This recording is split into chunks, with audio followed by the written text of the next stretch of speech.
طيب إحنا المحاضرة اللي فاتت اتكلمنا عن الEC2 instance وطرق الدفع بتاعتها، أنواعها، وباختصار الEC2 instance دي هي تعتبر السيرفر اللي أنت بتأجره من AWS، أو بشكل أدق هي الvirtual machine اللي أنت بتأجرها من AWS. وزي ما قلنا اتكلمنا عن أنواعها واتكلمنا عن طرق الدفع بتاعتها. الEC2 instance اللي أنا هنا عامل لها representation في الدياجرام ده بالشكل ده، ماشي، دي لازم في الآخر تتحط في مكان، تمام. ففي السلايد دي أنا هشرح لك النتورك كومبوننتس، ماشي، بشكل هاي ليفل. المحاضرة التاسعة والعشرة أو العشرة والحداشر هتكلم عن النتوركينج في AWS بشكل تفصيلي أكبر، بس على الأقل في المحاضرة دي أنا عايز أشرح لك كده أساسيات النتورك اللي أنت محتاج تعرفها الريليتد بالEC2 instance، وبعد كده هنتكلم بشكل تفصيلي زي ما قلت في المحاضرة العاشرة عن ال VPC بقى بتفاصيلها بكومبوننتس زيادة عن اللي احنا هنتكلم عنهم هنا. طب أول حاجة أنت محتاج تعرفها إيه في ال AWS Network Components؟ هي حاجة اسمها ال VPC أو ال Virtual Private Cloud. إيه ال VPC دي؟ ال VPC ده مكان يعتبر هو النتورك بتاعتك في AWS، تمام؟ فهي logically isolated virtual network، زي ما انت في الداتا سنتر مثلا او في المكان السايت اللي انت حاطط فيه نتورك بيبقى عندك النتورك بتاعتك، صح؟ بتعرف سبنتس، بتعرف نتورك ادريسز، وبعد كده بتحط السيرفرات في السبنتس ديت. فنفس الكلام بالظبط هنا، انت عندك حاجه اسمها في بي سي، هي اللي انت بتعرف من خلالها الاي بيهات او رينجز الاي بيهات بتاعتك، تمام. فهي الفي بي سي في الاخر بتتحط في ريجون، فانت اول حاجه محتاج ان انت تختار الريجون. زي ما انت شايف هنا مثلا انا مختار حاجه اسمها او ريجون يو اس ايست 1، تمام، دي هي نورث فيرجينيا. وباجي بقول الفي بي سي دي هيبقى الرينج بتاعها وليكن 172.16.0/16. فانت بتعرف حاجه اسمها سي اي دي ار، تمام، بتعرف حاجه اسمها سي اي دي ار اللي هو ده الرينج بتاع الفي بي سي. الفي بي سي بتقدر تديك كنترول على النتورك انفايرمنت بتاعتك، زي ما قلنا بتعرف من خلالها الرينجات، السبنتس، وبتعرف الراوتنج تيبلز، تمام.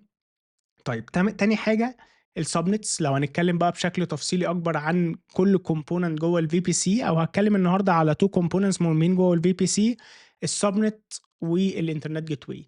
السبنت هي باختصار ايه؟ هي جزء من السي اي دي ار رينج دوت. زي ما انت شايف هنا كده انا عامل ريبريزنتيشن لتو سبنتس، سبنت لونها ازرق وسبنت لونها احمر، تمام. السبنت اللي لونها ازرق دي بتبقى جزء من السي اي دي ار. فهنا مثلا 172.16.0/16 السبنت الاولانيه هتبقى 172.16.1.0/24. السبنت الثانيه 172.16.20/24. تقدر تحط انت بقى الاي سي 2 انستنس او اي ريسورس تاني جوه السبنت ديت. فنفس فكره الداتا سنتر، انت بيبقى عندك مثلا ايه، تقول انا في الداتا سنتر دي انا هيبقى عندي الرينج دوت، تمام، وهقسمهم سبنتس. نفس الفكره تعتبر بالظبط، بس اللي عايز اقوله لك السبنت هنا بتبقى محطوطه في افيلابيلتي زون، تمام. يعني كل سبنت بتبقى، طبعا كل سبنت في افيلابيلتي زون، او كل مجموعه من السبنتس بتبقى في افيلابيلتي زون معينه. فمثلا وليكن هنا دي السبنت ديت ممكن تبقى في افيلابيلتي زون 1، والسبنت ديت تبقى في افيلابيلتي زون 2. واحنا عرفنا في المحاضره الاولانيه خالص يعني ايه افيلابيلتي زون ويعني ايه ريجن، صح كده؟ ففكره هنا ان انت بتحط السبنت في اكتر من افيلابيلتي زون. ليه؟ لان انت مثلا وليكن انت ممكن تحط مثلا ابلكيشن تشغله على السيرفرين دول، على التو انستنسز دول، تمام. لو الافيلابيلتي زون دي وقعت، الابلكيشن بتاعك يقدر يفضل شغال على السيرفر التاني. فلو هنا ده سيرفر 1 وهنا انا المفروض كنت اسميه سيرفر 2، لو الافيلابيلتي زون دي وقعت فالسبنت دي كلها هتطير، الافيلابيلتي زون ديت تفضل شغاله، تمام. طبعا في ميكانيزمز كتير ان انت تقدر ان انت تستخدمها عشان تشغل الابلكيشن على اكتر من سيرفر، اهمها ايه؟ اللود بالانسر، وهنتكلم عنه في محاضره جايه. طيب دلوقتي خلاص انا عرفت ان انا ايه، هحط الاي سي 2 انستنس او السيرفر بتاعي في السبنت اللي هي ديت، تمام. فهي هتاخد اي بي من الرينج ده، فمثلا ممكن تاخد 172.16.1.3 مثلا، هتاخد من الرينج ده، تمام. محتاج بقى ان انت توصل السيرفر ده بالانترنت. السيرفر ده هيبقى عايز يوصل الانترنت. طبعا في نوعين من السبنتس بس انا مش هتكلم عليهم دلوقتي. في حاجه اسمها برايفت سبنت مش بتوصل بالانترنت، او بتوصل من خلال حاجه اسمها النت جيت واي، مش هتكلم عنها دلوقتي خالص. وفي بقى اللي هو سابنت، عايز ان انت مثلا ايه شخص هنا كده على الانترنت، انت عايز السيرفر ده هتقوم عليه ويب، تمام، سيرفر، فعايز الناس اللي هي بقى من الانترنت تقدر توصل للسيرفر ده. ساعتها بتوصل السبنت ديت بحاجه اسمها انترنت جيت واي. فالانترنت جيت واي ده فكرته ايه؟ هو هايلي افيلبل كومبوننت، بيقدر ان هو يوصل الانستنسز بتاعتك اللي في الفي بي سي بالانترنت. ماشي، فهو مهم جدا بالنسبه للبابليك فيسنج ريسورسز. طيب الكلام ده بيتم ازاي؟ من خلال حاجه اسمها الراوتنج تيبل، وبرضه انا هتكلم عليها بشكل تفصيلي اكبر. الراوتنج تيبل ده بيبقى اسوشيتد بالسبنت بتاعتك، وبتقول في الراوتنج تيبل ده الديفولت روت، يعني اي حاجه انت مش عارفها اوصل، او الانترنت اوصله من خلال الانترنت جيت واي.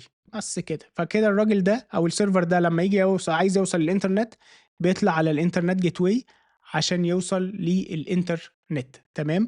وبرضو الناس اللي موجوده على الانترنت بتقدر ان هي توصل للسبنت ديت. في نقطه بس ممكن احب ان انا اقولها، ان السيرفر ده بيبقى واخد اي بي هنا، تمام. الاي بي ده هو من البرايفت رينجز، تمام، زي ما انت شايف 172 16 برايفت رينج. في نقطة تانية، لو السبنت دي بابليك، وهنتكلم عنها بشكل تفصيلي قدام، هتاخد برضو بابليك اي بي، فهتلاقيها واخدة اي بي توصل بيه للانترنت. فمثلا ممكن تلاقيها واخدة اي بي 122 اكس اكس اكس، ده اي بي بابليك، بحيث ان هي تقدر ان هي تتواصل من خلال البابليك اي بي ده مع الناس اللي موجودة على الانترنت. فالراجل ده مثلا لو هو عايز يوصل ويب سيرفر، يوصل للويب سيرفر من خلال الاي بي دوت. والكلام ده هشرحه بشكل تفصيلي قوي في المحاضره زي ما قلت بتاعه النتوركينج. اللي عايزك بس تفهمه ان الاي سي 2 انستنس دي هيبقى ليها برايفت اي بي، اي بي عادي هنا زي ما انتم شايفين، تقدر ان هي تتواصل مع السيرفرات اللي جوه في الفي بي سي بي. وبعد كده ليها بابليك اي بي تقدر توصل بيه للانترنت. الفي بي سي زي ما قلنا هي مجموعه من السبنتس بتبقى موجوده في ريجن. السبنت هي اي بي او سبنت رينج من الفي بي سي، بتبقى محطوطه في افيلابيلتي زون، وبتوصل للانترنت من خلال الانترنت جيت واي. ده اللي انا عايزك تعرفه من السلايد ديت. نروح بقى لسلايد تانية، ماشي، برضو مهمة قوي مرتبطة بالاي سي 2 انستنس، حتة السكيورتي. بتكنترول ازاي مين يقدر ياكسس الريسورسز بتاعتك جوه الفي بي سي، تمام. في نوعين، سكيورتي جروب والناكل او النتورك اكسس كنترول ليست. السكيورتي جروب هي الاهم، هي اللي هتلاقي نفسك بتعرض لها اكتر، فعايزك انت تبقى مركز فيها 100% دلوقتي. والنتورك اكسس ليست تعتبر اقل اهميه، استخداماتها ليميتد شويه، بس برضو مهم ان انت تبقى عارفها. طيب ايه السكيورتي جروب؟ السكيورتي جروب زي الفاير وول، تمام. سكيورتي جروب هي تعتبر فاير وول، ستيتفول فاير وول، تمام. فالسكيورتي جروب هي ستيتفول. يعني ايه ستيتفول؟ هي بتقدر ان هي تالاو ريتيرن ترافيك. يعني ايه الكلام ده؟ السكيورتي جروب بيبقى عندها تيبل بالمنظر ده. فالتيبل ده زي ما انت شايف كده، انا بقول فيه ايه؟ انا هالاو اي حد يوصل HTTP على طبعا ال HTTP هو بيشتغل على بروتوكول ال TCP على بورت 80، وتقول اي حد جاي من 4 اصفار، يعني anywhere، اي حد، تمام. فده معناه ايه هنا؟ انت معناه ان انت بتالاو الترافيك ال HTTP ترافيك على بورت 80 من اي حد يقدر ان هو يوصل لل EC2 انستنس، تمام. ده كده شكل السكيورتي جروب. وفكره ان هي ستيتفول معنى كده إيه؟ ان الريتيرن ترافيك كمان بيبقى allowed، تمام. يعني الريتيرن ترافيك بيبقى allowed. يعني ايه؟ يعني انا واحد هنا كده على الانترنت، تمام، انت رحت حاطط السكيورتي جروب دي، عملت لها انيبل على الاي سي 2 انستنس. معنى كده ايه؟ ان الراجل اي حد من الانترنت يقدر ان هو يوصل للاي سي 2 انستنس على بروتوكول. انا بس هكتب تحت شويه علشان ممكن صورتي تبقى مغطيه على، يعني ممكن يبقى مثلا شخص هنا على الانترنت، عشان لو صورتي مغطيه HTTP، تمام. يقدر ان اي حد بال HTTP بروتوكول يوصل لل EC2 انستنس. ليه؟ عشان السكيورتي جروب دي بتالاو ال HTTP من anywhere. الريتيرن ترافيك بقى اللي هو ترافيك الرد على الفلو ده، الرد بس على الفلو ده يبقى allowed باي ديفولت. دي فكره الستيتفول.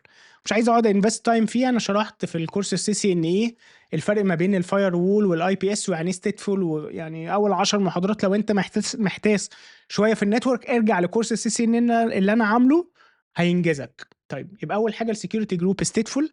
تاني حاجه هي ابلايد على الانستنس ليفل، تمام. يعني سكيورتي جروب انت بتعمل لها ابلاي على الاي سي 2، بتعمل لها اتاتشمنت بتبقى اتاتش للاي سي 2 انستنس، تمام. طيب تالت حاجه الاي سي 2 انستنس سوري السكيورتي جروب بتسبورت الاو رولز بس. يعني انت ايه؟ ما فيهاش ديناي، انت بتقول ايه الحاجات الالاود، اي حاجه تانية تبقى دينايد، تمام، يعني اي حاجه تانية هي denied.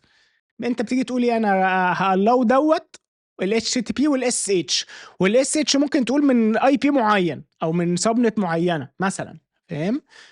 اي حاجه تانية بقى هي هتبقى denied. طيب اي security group عندها inbound و outbound، تمام؟ اي security group عندها inbound اللي هو ايه، اللي جاي لل EC2 instance، وال outbound اللي ايه، لو انت هتinitiate traffic طالع اللي بره ال EC2، تمام؟ باي ديفولت كده الانباوند ده بيديناي اي حاجه، اي ترافيك هيبقى بلوكت باي ديفولت، تمام؟ لازم انت تيجي بقى تقول ايه، انا عايز الله مثلا ان بورت 80 تبقى مفتوحه في الانباوند او بورت 22. والاوت باوند الله باي ديفولت، يعني انت لو عملتش اي حاجه في الاوت باوند، تمام؟ وهنلاقي واحنا بنعمل اللاب هنلاقي ان احنا مش هنعمل حاجه في الاوت باوند، هتلاقي ان الاوت باوند ايه بي الله باي ديفولت.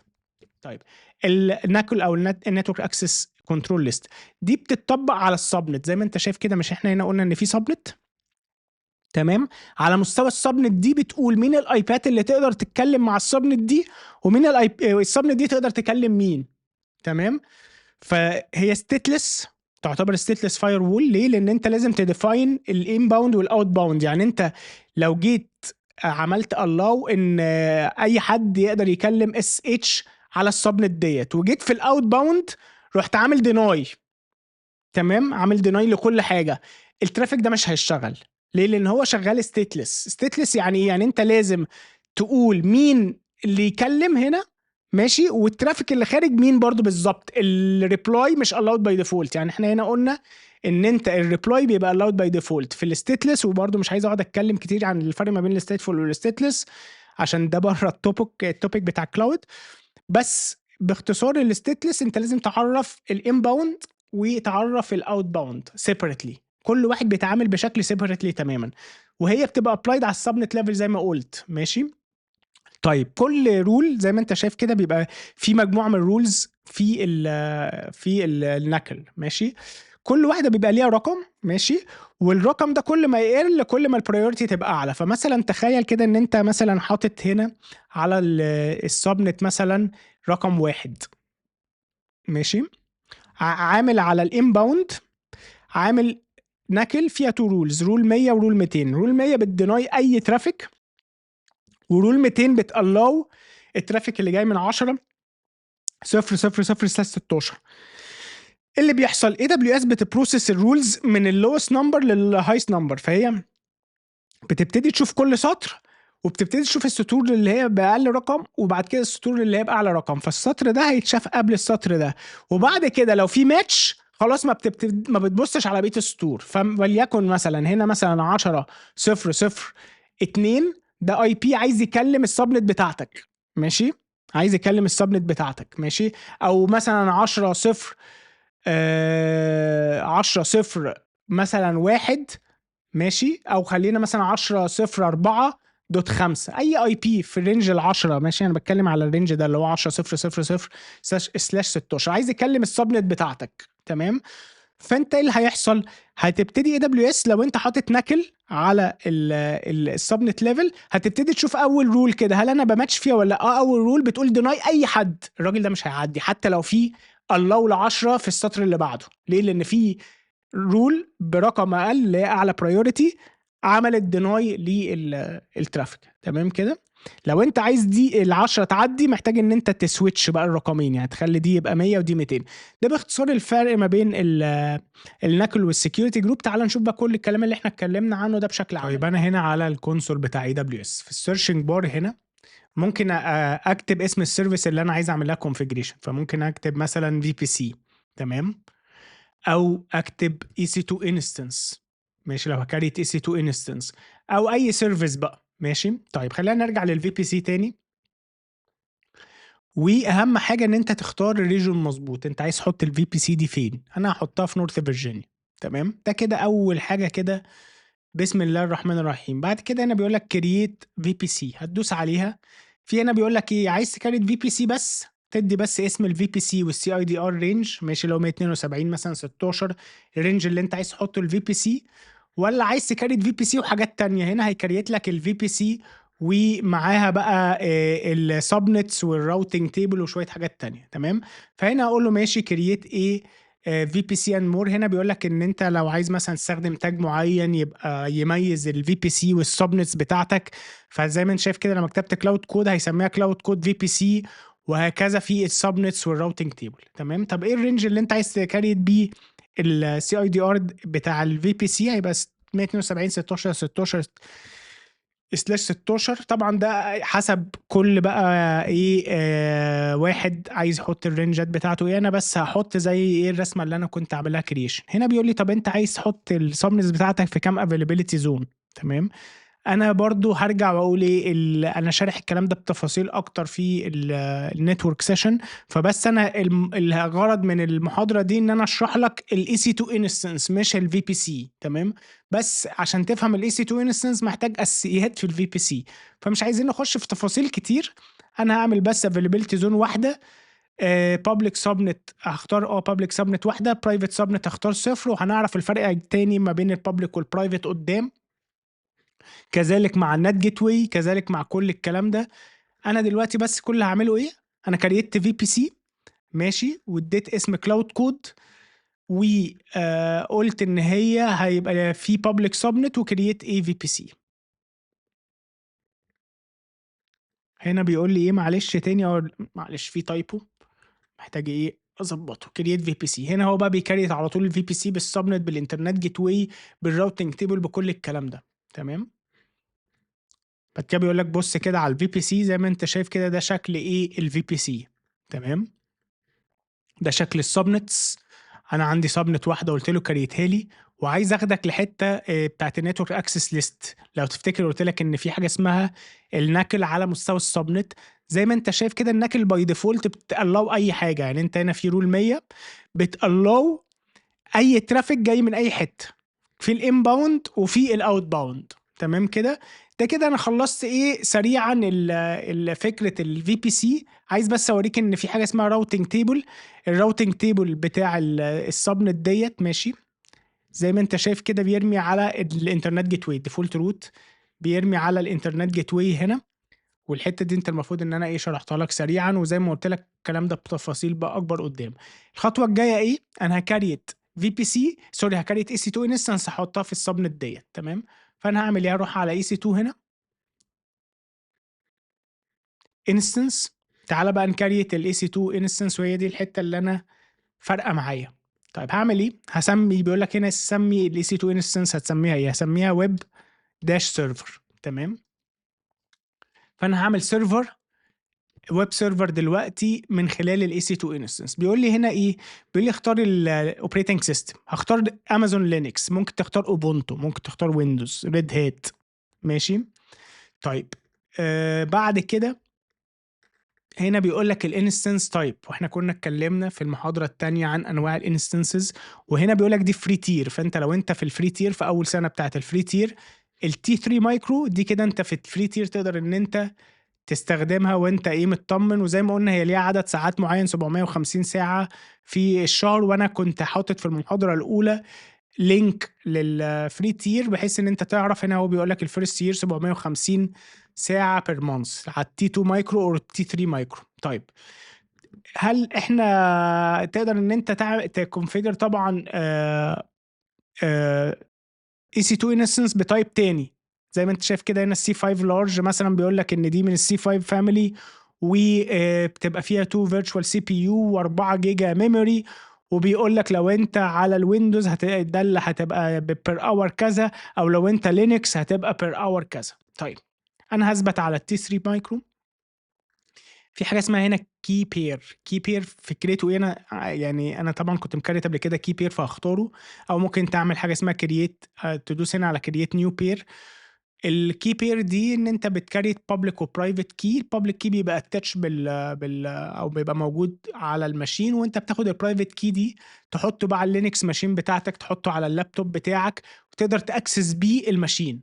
تمام. فانت بيقول لك هنا لو انت هتستخدم اوبن اس اتش نزل بيم، لو انت هتستخدم بوتي مثلا لو انت ويندوز ماشين يبقى نزل بي بي كي. تمام.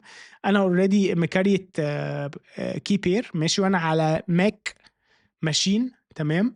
ف مش منزل، ما اخترتش البوتي او البوتي.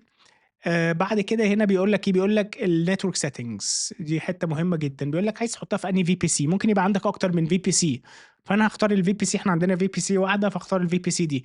عايز تحطها في أنهي subnet، برضه ممكن وارد جدًا إن أنت يبقى عندك في الVPC الواحدة أكتر من subnet، فاختار برضه الsubnet ديّة. هنا بيقول لك auto assign a public IP، دي لازم تختارها لو أنت الEC2 instance دي هتبقى public facing. لو تفتكر برضه قُلت لك أنا إن أنت لو أنت ممكن يبقى في حاجة اسمها private وpublic وما اتكلمناش عنها بتفاصيل، هنتكلم عنها قدّام، بس أنا في الحالة دي أنا الserver ده أنا عايزه يبقى reachable من الإنترنت، فطالما عايزه يبقى reachable من الإنترنت قُلت لك هو by default الEC2 instance بتاخد IP من الrange بتاع الsubnet اللي هي محطوطة فيها، تمام، اللي هي في الحالة بتاعتنا هنا هتبقى 172.16.0/20 اللي هي جزء من الCIDR بتاع الVPC، دي الsubnet الأولى. ده كده الEC2 instance بتاخد IP منها private من الrange ده، تمام. وفي IP تاني public، الIP public بقى فكرته إيه، إن أنت تقدر إن أنت توصل له من الإنترنت أو هو يقدر يوصل للإنترنت من خلال الIP ده، تمام. طيب ده كده إيه سريعًا أنا عملت enable ليه. بعد كده بيقول لك اختار security group، وإحنا فهمنا يعني إيه security group. أنا هاعمل هنا web security group، هاسمي security group اسمها web، هallow فيها إيه، هallow فيها الSSH من anywhere، أي حد طبعًا أنت ممكن هنا تختار IP معين أو subnet معينة، فأنا دي أول حاجة، أول سطر إن أنا هallow SSH عشان نقدر إن إحنا نSSH عليها، وتاني حاجة هallow إن أنت تقدر توصل لها بالHTTP. أنا هاعمل server HTTP server، برضه أنا عايز إن أي حد يقدر HTTP، وهاسمي هنا في الdescription SH. مش مهم أوي الحتّة دي إن أنت تحط الdescription، بس يعني لطيف إن أنت لو عايز تحط description معيّن تقدر تحطه. فأنا كده الsecurity group فيها سطرين، سطر بيallow SH من anywhere، وسطر تاني زي ما أنت شايف هنا كده بيallow 80 من anywhere HTTP. طيب نخش بقى في الadvanced، في شوية تفاصيل بقى ليها علاقة بالstorage هنعرفها قدّام. خش في الادفانسد، هنا في حاجه اسمها يوزر داتا. اليوزر داتا ده سكريبت تقدر ان انت تحطه، انا طبعا ايه انا جايبه سريعا من شات جي بي تي، سكريبت كده عشان يقوم لنا الويب ايه سيرفر على الماشين ديت. فهو هنا بينزل اباتشي وبيحطط HTML بيج بقول فيها ويلكم لكلاود كود. طبعا انا راجل مش فرونت اند، بس سريعا كده جبتها من تشات جي بي تي. برضه باوريك الهدف من الحته دي ان انا اوريك ان في حاجه اسمها يوزر داتا تقدر ان انت تحط فيها سكريبت يقوم بيها الماشين تقدر ان هي تقوم بيها. طب احنا كده خلاص تمام، عرفنا السكيورتي جروب وعرفنا الفي بي سي وعرفنا ان في حاجه اسمها كي بير واخترنا الاوبريتنج سيستم. كل اللي انت عليك تعمله ايه هنا طبعا بيديك يقول لك الايمج هتقوم كذا، الانستنس تايب كذا، المهم لانش الاي سي 2 انستنس. طيب هنا هاروح على الانستنس، في هنا بيوريك ان انت ايه عايز الانستنس الترمينيتد ولا الستوبت. ممكن ان انت تستوب الانستنس توقفها، او تترمينيت تلغيها خالص، او هنا عايز تشوف الرننج، فانا بقول له ايه وريني الرننج. هتلاقي هنا ويب سيرفر، تمام، ليها اي دي معين وده التايب بتاعها. لو دوست عليها هنا بيقول لك ان ده البابليك اي بي، تمام، ده البابليك اي بي بتاع الماشين بتاعتنا وهي راننج. ده البرايفت اي بي، تمام، اللي تقدر تتكلم بيه الريسورسز جوه في الفي بي سي. هي في بي سي اسمها كلاود كود، في سبنت اسمها كلاود كود سبنت بابليك 1، ماشي. وبعد كده هنا سكيورتي تاب بيقول لك ايه، بيقول لك ان انت في انباوند سكيورتي رول، ودي اللي احنا عملنا لها كونفيجريشن وعملنا لها كونفيجريشن في الانباوند، تمام. بيقول لك ان بورت 80 وبورت 22 allowed من اي حد، والاوت باوند لو تفتكر احنا قلنا باي ديفولت ان في اوت باوند بيallow اي حاجه، فهنا الاوت باوند بتallow ان انت تقدر تكلم اي حد على الانترنت، تمام كده. فالسكيورتي جروب اللي احنا عملنا لها كرييشن باي ديفولت، ماشي، فيها انباوند واوت باوند، تمام كده. الانباوند بتallow اي حاجه على بورت 80 وبورت 22، والاوت باوند بتالو ان انت تقدر تكلم اي حد على الانترنت. ده كده ايه سريعا كل ما يتعلق بالاي سي 2 انستنس. تعال نشوف الويب سيرفر ده شغال ولا لا. هاخد البابليك اي بي واحطه في البراوزر. طيب انا واقف هنا اهو على البراوزر، اعمل اتش تي بي قال لي ايه بليز سبسكرايب ولايك كلاود كود تشانل. بقى انا كده عندي ايه الويب بيج بتاعتي شغاله تمام على HTTP. في نقطه برضو تانية عايز اوريها لك، ان انت من هنا تقدر ان انت تعمل كونكت. يعني في طريقه ان انت تقدر تكونكت على الماشين. الديفولت للايمج اللي احنا اخترناها دي ان انت اليوزر نيم اسمه EC2-user تمام. هنا لو دوست كونكت، وهنا عشان انا عامل allow ان انت تقدر تس اتش من اي حته في الانترنت، فهتلاقي ان حاجه اسمها EC2 instance connect دي بتقدر ان هي تخليك تكونكت اس اتش على الماشين. لو دوست كونكت هنا،